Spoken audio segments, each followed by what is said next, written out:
Bonjour les enfants, c'est Flore, j'espère que vous allez bien. Aujourd'hui je vais vous montrer comment faire des pitas à la poêle. Vous allez voir, c'est très simple, mais il faut s'y prendre un petit peu à l'avance parce qu'il y a 1 heure de temps de repos pour la pâte. Donc pour ça, il va nous falloir 125 g de farine, une demi-cuillère à café de sel fin, une cuillère à soupe d'huile d'olive, 75 ml d'eau tiède, très important. Et pour la levure, alors on va prendre un demi-sachet. Moi j'ai pris des sachets comme ça, c'est des sachets de 5,5 g. Donc je prends la moitié que je mesure à peu près à l'œil. Donc pour commencer, on va mélanger la levure avec l'eau. Voilà, donc je vous disais la moitié à peu près, comme ça. Et l'eau tiède. Hop.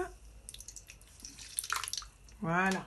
Et on va mélanger pour dissoudre la levure dans l'eau. Là.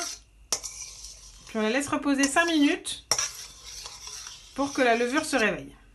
Voilà, donc ça y est, la levure elle est bien dissoute dans l'eau. Si vous avez encore des petits grumeaux, vous pouvez écraser avec la cuillère, il n'y a pas de problème. Ensuite, on va peser la farine, donc 125 g, et mélanger avec le sel. Donc une demi-cuillère à peu près, comme ça. Voilà. On va mettre ça avec l'eau et la levure.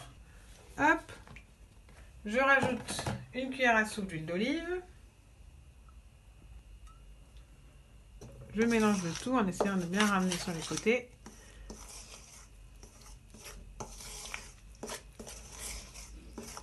Voilà. Donc quand ça devient difficile à mélanger avec la cuillère, on met les mains, propres bien sûr.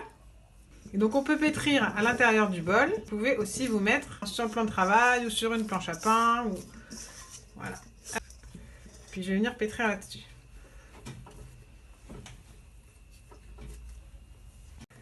Donc voilà, quand on a une belle pâte bien homogène, on va former une boule comme ça. Puis on va les laisser reposer pendant 1 heure pour que la levure fasse son action. Et vous allez voir qu'elle va grossir. Donc je la couvre. Je vous retrouve dans 1 heure.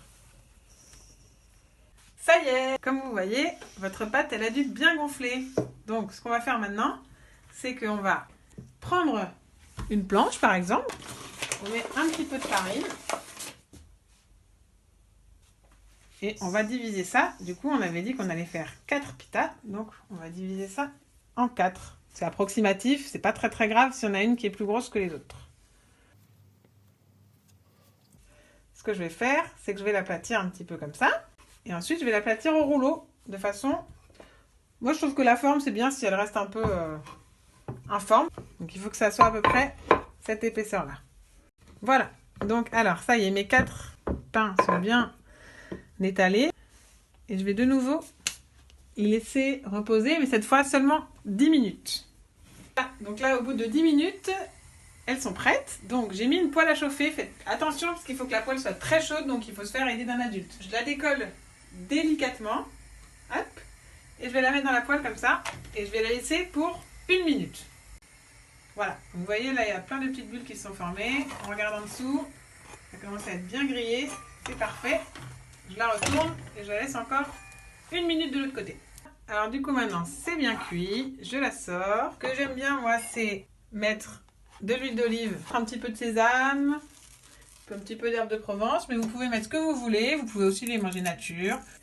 Et voilà, régalez-vous!